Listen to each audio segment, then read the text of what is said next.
It's the end of August, so it is time for yet another monthly wrap up. Hey everyone, it's Rose and welcome back to my channel. Today's video is going to be my August reading wrap up, so I'm going to take you through all the books I read in this month and tell you a little bit about what I thought, what I rated them, while of course keeping it spoiler free. So let's get straight into it. I, as always, have my notes right here. I read 18 books, which was 6,988 pages. I had a mixed bag this reading month, so let's just start. So these first 5 books I read was actually in a reading vlog that is up now. It is the part 2 of my Read to 5k challenge. So I'm not going to go into too much detail about them, but I will just give you a recap if you haven't watched it or you watched it a little while ago. The first book I read was Saint by Sierra Simone. I rated this book 4.5 stars. It was so beautiful, so impactful, so deep and emotional. Please check content warnings, trigger warnings, but I definitely recommend this book. It made me cry. I love the 2 characters in this so much, and this is my favourite from the series. Then we have a book that was the least favourite from a series, King of Sloth by Ana Huang. I rated this book 3 stars. This is the 4th book in the Kings of Sin series. I rated the first 3 books 4 stars. This one, we hadn't got to know the guy in any of the other books, whereas in the first 3 you were like waiting for their book since the first one. I was waiting for Sloane's book, but that was it, and this book is almost 100 pages longer than the others. I felt like it was a bit too dragged out. I didn't love it as much as the others, but it was still good. I rated it 3 stars. Then I read Hello Stranger by Katherine Center. I rated this 3 stars as well, but definitely on the lower side of 3 stars. It would have been lower if I didn't like Katherine Center's writing so much. I hated the plot of this book. I could see the plot twist coming a mile off, and when it happened, I was just so disappointed. This woman, this character, she has no morals, because why would you throw them out the window just because you think a guy's cute? I'll say no more on that one. We have Black Sheep by Rachel Harrison. This is a horror which I rated 4 stars. It is so unique. I don't want to tell you anything because the plot twists in this were getting me from like chapter 3, honestly. Like, there's a plot twist. You'd think you wouldn't be invested enough to care, but it had my jaw on the floor. Oh my goodness, check content warnings, but go into it as blind as you can. Try and read nothing about it other than the trigger warnings. Dark, twisted, messed up, a read in one sitting kind of book. Then we have The Girl Before by JP Delaney. I rated this 3 stars. There is a lot about it that I liked, but equally as much that I disliked. Some of the topics in this book are very controversial. Some of it I was agreeing with, but then the way things were worded I didn't particularly love. It's a thriller. I would recommend JP Delaney, but I don't know about this book. I would say read Believe Me or The Other Daughter. Next up, we have a trilogy that I missed out on when I was the target age demographic. That is the Delirium trilogy by Lauren Olivia. Set in the future, it's dystopian, and they have found a cure for love because love makes people crazy and do crazy things.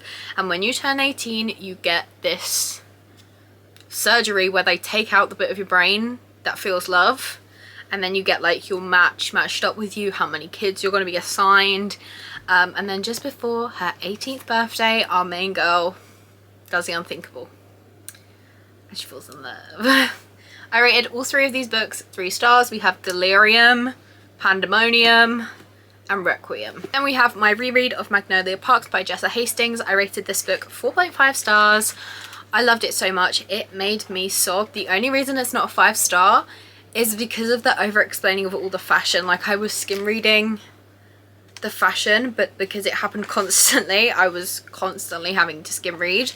But I'm so excited to continue with this series. This made me feel all the feels and I loved it. Then I went on a bit of a Stephen King binge. I read quite a few, and most of them are in videos actually that are coming soon. First up is Sleeping Beauties. This is a big book. It is just over 700 pages. I audiobooked it because how could I not? This is by Stephen King and Owen King. He co-wrote this with his son. And I have to say, this is one of the books that gets rated the lowest.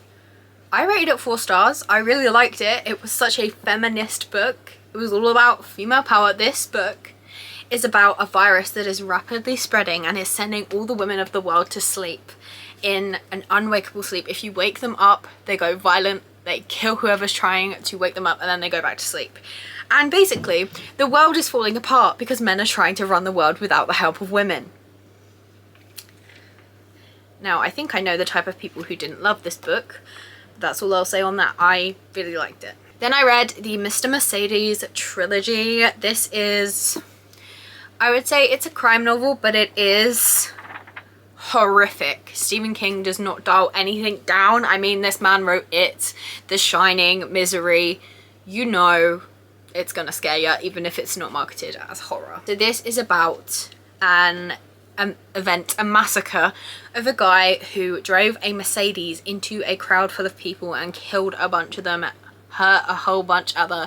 And it's about a retired police officer, detective, who that was his last case and he never got to solve it. And then he gets a letter from someone claiming to be Mr. Mercedes, and he comes out of retirement, but like he's not actually out of retirement, so he's not actually a police officer again, but he's kind of impersonating one to try and figure out what happened. And you meet one of my favorite characters in this trilogy. She ends up getting her own book. Holly Gibney is not for everyone, but she is for me because I resonate with her just so much.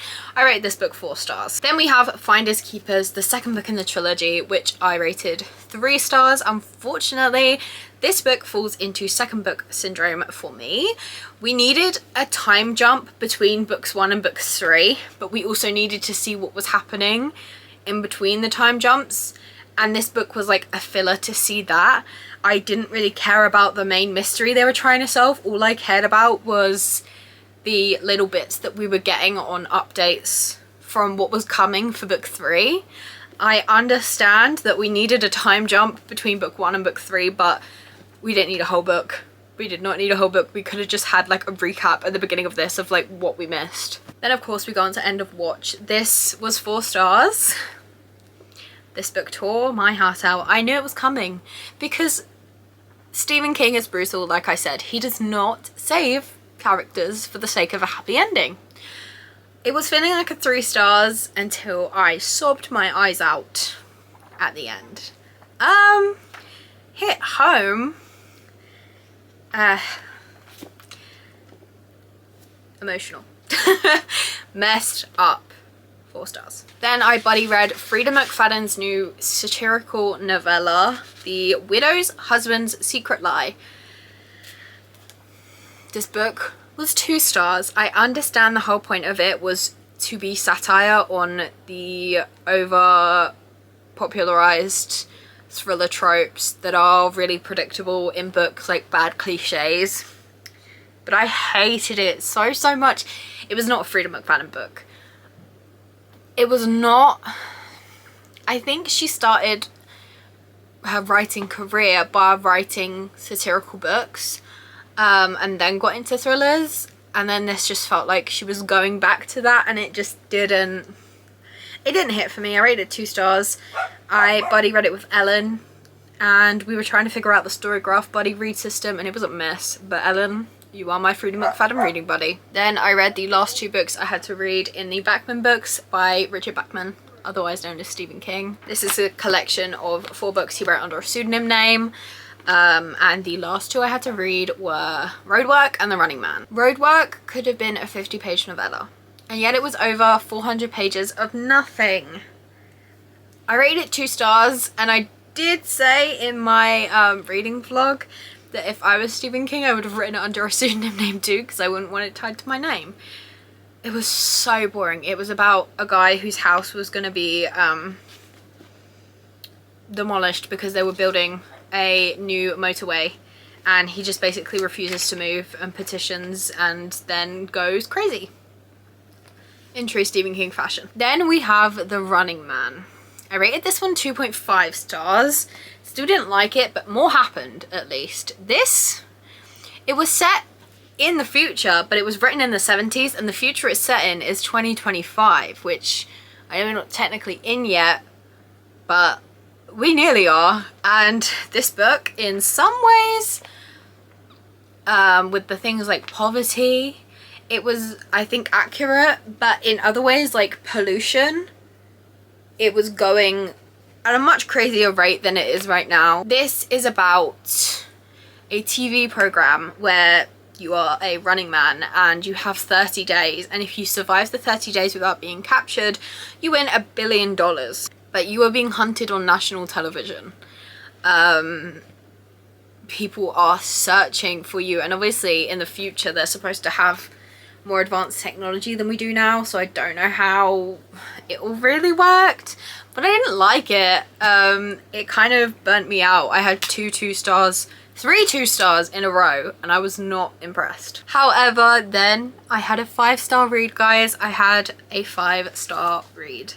That was What Have You Done by Shari Lapena. If you are not new to my channel, you will know I love Shari Lapena's work so much. She is such a good thriller writer.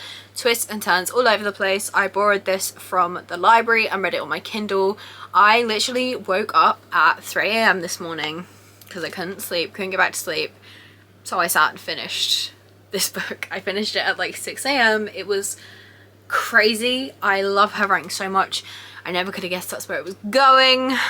It was just so good. And then I have my current read, which I will be finishing before the end of the month, and that is The Assassin's Blade by Sarah J Maas.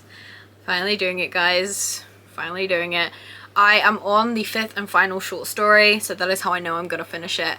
I'm thinking it's gonna be a 3.5 stars. I obviously don't know because I haven't finished it yet, so that's not my official rating. I have had the book spoiled for me, which is why I'm reading it first. I know what happens.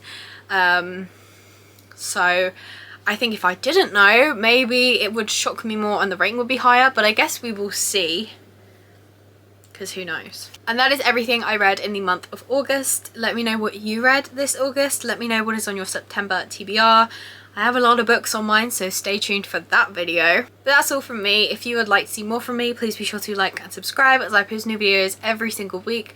If you want to be notified when I upload more, then click the notification bell below. I hope you have a lovely day, and I will see you in another video. Bye!